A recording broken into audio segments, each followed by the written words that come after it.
தமிழக முதல்வர் விஜய் அவர்களை பற்றி நீங்க ஒரு வேட்பாளராக இருந்து இங்க நின்னு திருவண்ணாமலையில நீங்க தோல்வி அடைஞ்சீங்க. ஆனா தொடர்ந்து வந்து அவரை பத்தி நீங்க வந்து இப்போ கடுமையான விவசாயிகளுடைய விவகாரத்தில் நீங்க வந்து ஒரு குற்றச்சாட்டு வச்சிருக்கீங்க. என்ன சார் காரணம்? அருள் ஆறுமுகம் எனும் நபர் உழவர் உரிமை இயக்கத்தினுடைய மாநில தலைவர். உழவர்களுடைய உரிமைகளுக்காகவும் அவர்களுடைய பிரச்சனைக்காகவும் தொடர்ந்து குரல் எழுப்பிக்கிட்டு நபர். அதன் அடிப்படையில தாவேக்கால உழவர்களுடைய பிரச்சனைகளை நம்ம கொண்டு போய் சேர்த்து தீர்க்கலாம் அப்படிங்கிற ஒரு புதிய கட்சிங்கிற முறையில நம்ம அவர்களோட கூட்டணி வச்சு தேர்தலில் போட்டிட்டோம். இப்போ வெவ்வேறு பிரச்சனைகள் நடந்திருந்த பொழுதும் அது சில இப்பதான் ஆட்சி அமைச்சிருக்கிறாங்க, சில தவறுகள் நடக்கலாம் அப்படிங்கும்போது நம்ம அந்த இடத்துல எந்த ஒரு விமர்சனமும் நம்ம முதல்வர் மீது வைக்கல. இந்த பாலியல் பிரச்சனைகளோ மற்ற பிரச்சனைகள் நடக்கும் பொழுது உடனடியாக அது தீர்க்க முடியாது, அதனால நாம் அதை பத்தி எந்த ஒரு இதுவும் பண்ணல. ஆனா இந்த விவசாயிகள் பிரச்சனை வரும் பொழுது இந்த இடத்துல இவங்க அறிவிப்பு கொடுத்தது, அவங்களுடைய வாக்குறுதியை சொன்னது 5 ஏக்கருக்கு உள்ள இருக்கக்கூடிய விவசாயிகளுக்கு முழு தள்ளுபடியும் 100% தள்ளுபடியும், 5 ஏக்கர் மேல் இருக்கிறவங்களுக்கு 50% நீங்க வாங்கியிருக்கிற கடன்ல இருந்து 50% சொல்லி வாக்குறுதி கொடுத்திருந்தாங்க. அந்த வாக்குறுதியை நிறைவேற்றாமல் இவர்கள் கொடுத்திருக்கக்கூடிய இப்ப கொடுத்திருக்கக்கூடிய இந்த பயிர்கடன் தள்ளுபடி என்பது ஒரு முழுமையான புரிதல் இல்லாத அலுவலர்கள் சொன்னதை இங்க செய்திருக்கிறதா தான் நம்மளால பார்க்க முடியுது. அதனால இது விவசாயிகளுக்கு மிகப்பெரிய ஒரு ஏமாற்றம் தான் இந்த கடன் தள்ளுபடி என்பது. விவசாயிகளுக்கு கடன் தள்ளுபடி என்பது ஏதோ மாட மாளிகையை கட்டுவதற்கோ இல்ல சுவிஸ் வங்கியில கொண்டு போய் போடுவதற்கோ இல்லை. காலமாக விவசாயம் செஞ்சு அவர்கள் கடன் பட்டிருக்கிறாங்க. அந்த கடன்களுக்கு கொடுக்கறதுனால பெரிய அளவுக்கு நட்டம் அரசாங்கத்துக்கு ஏற்படாது. அப்போ விவசாயிகளுடைய பிரதிநிதியானதான் நான் எப்பவுமே இருக்கிறேன். முதல்வர் அவர்களை அவமானப்படுத்தணுன்ற நோக்கத்திலேயோ இல்ல அவர்களுக்கு அவதூறு ஏற்படுன்ற நோக்கத்திலேயோ இது சொல்ல, என்னுடைய பதிவுலையும் சொல்லியிருப்பேன். விவசாயிகளிடம் எதிர்மறை சிந்தனை வருகிறது, உடனடியாக நீங்கள் இதை மாற்றி இந்த வாக்குறுதியை சொன்னபடி நீங்க செய்யுங்க. உடனடியாக பணம் இல்லைன்னா கூட ஒரு 2-3 தவணைகளாக நாங்க முதல்ல இத்தனை மாசத்து வரைக்கும் வாங்கினவங்களுக்கு தள்ளுபடி பண்றோம், அதுக்கடுத்து இது பண்றோன்ற மாதிரி கூட பண்ணலாம்.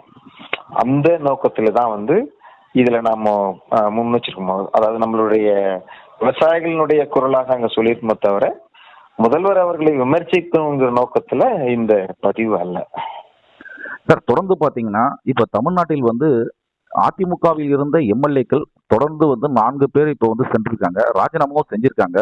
இதற்கு உங்க கூட்டணி கட்சியான திருமாவளவன் அவர்கள் இது ஆரோக்கியமான அரசியல் இல்லைன்னு சொல்லியிருக்காப்ல. இது எப்படி பாக்குறீங்க? தேர்தல் நடைபெற்று முடிந்து 1 மாதம் கூட ஆகல, அதுக்குள்ளேயே எம்எல்ஏக்களுடைய ராஜினாமாவை சட்டமன்ற பேரவைத் தலைவர் உடனடியாக ஏற்றுட்டாரு. ஆனா இதே சட்டமன்ற எதிர்கட்சி தலைவர் அதிமுகவுடைய கொரோடா எதிர்கட்சி தலைவர் அந்த பதவிகளுக்கெல்லாம் அதிமுக மனு கொடுத்தும் இன்னும் நடவடிக்கை இருக்காங்க. இது எப்படி சார் பாக்குறீங்க? பொதுவா நம்ம மற்ற விவசாயிகளுடைய அரசியல் பேசுறோம், மற்ற அரசியல் பேசுறது இல்லை. ஆனாலும் ஒரு சிறிய அளவுல நான் சொல்லணும்னா நிச்சயமாக இது 1 மாதத்துக்குள்ளார பதவி ராஜினாமா செய்வது என்பது மக்களினுடைய வரிப்பணம் வீணாகிறது. அவர்கள் நம்பி வாக்களித்தவர்களுக்கு இவர்கள் துரோகம் செய்கிறார்கள் அப்படிங்கிற மாதிரிதான் என்னுடைய பார்வை. சார், திருமாவளவன் இது தமிழக அரசியல் சரியான அரசியல் இது ஏற்புடைய அல்லன்னு சொல்லியிருக்காரு. இத்தனைக்கும் கூட்டணி கட்சியில இணைந்திருக்காரு, ஆதரவு தெரிவிச்சிருக்காரு, இத்தனைக்கும் அமைச்சர் பதவியெல்லாம் பெற்றிருக்காங்க. அதை எப்படி சார் பாக்குறீங்க? அதாவதுங்க, இந்த மாதிரி கூட்டணியில இருக்கும் பொழுது முதல்ல ஆளும் கட்சியினுடைய தவறுகளை சுட்டி காட்டுவது தவறு அப்படின்ற ஒரு பிரம்மை, ஒரு கட்டமைப்பு ஏற்படுத்தினா அதுவே தவறு. கூட்டணியில் இருந்தாலும் தவறு செய்யும் பொழுது அதை சுட்டி காட்டும் பொழுது முதலமைச்சர் அவர்களுக்கு ஒரு பலம் தான் அந்த இடத்துல.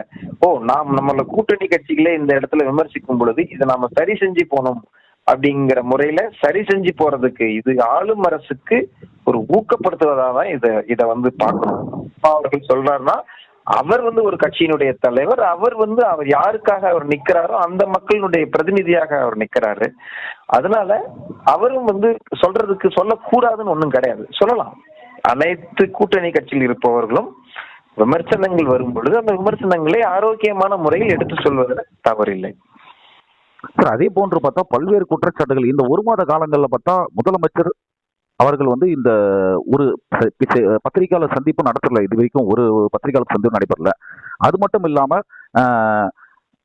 சட்டமன்றம் அலுவலகம் வந்து ஃபுல்லா பாத்தீங்கன்னா கட்சி அலுவலகமாக செயல்படுது பல்வேறு குற்றச்சாட்டு வச்சிருக்காங்க. அது எப்படி சார் பாக்குறீங்க? இல்ல, இந்த குற்றச்சாட்டுகள் எனக்கு முழுமையாக தெரியல என்ன நடக்குது தலைமை செயலகத்துலங்கிறது. அவர் செய்தியாளர்களை முதலமைச்சர் சந்திச்சாரா இல்லையா அப்படிங்கிறது இங்க பிரச்சனை இல்லை. அவர் வந்து இருக்கக்கூடிய பிரச்சனைகளுக்கு தீர்வு காண்கிறாரா இல்லையா அப்படிங்கறதான் நான் பாக்குறேன். ஒவ்வொருத்தரும் ஒரு ஒரு மாதிரி அணுகலாம். அவர் இப்ப செய்தியாளர்களை சந்திக்காமலும் மக்களுடைய பிரச்சனைகளை தீர்ப்பது முனைப்பா இருந்தாருன்னா அது சந்தோஷம் தான். சார், கடைசி கேள்வி, ஆதவர்ஜனா வந்து தமிழக முதல்வரா அல்லது ஜோசப் விஜய் அவர்கள் தமிழக முதல்வரா? ஏன்னா தொடர்ந்து பாத்தீங்கன்னா முதலமைச்சர் செய்யக்கூடிய வேலைகளை அனைத்துமே ஆதவர்ஜனா செய்வதாக ஒரு குற்றச்சாட்டு. நேற்று கூட வந்து காவல்துறையுடைய ஆலோசனை கூட்டங்கள்லாம் ஒரு முதல்வர் நடத்தக்கூடியது ஒரு அமைச்சர் நடத்திருக்காரு. அது எப்படி சார் பாக்குறீங்க? அது என்ன நடந்ததுன்னு நமக்கு தெரியல. நிச்சயமாக தமிழக முதல்வர் வந்து ஜோசப் விஜய் அவர்கள் தான் தமிழக முதல்வர்.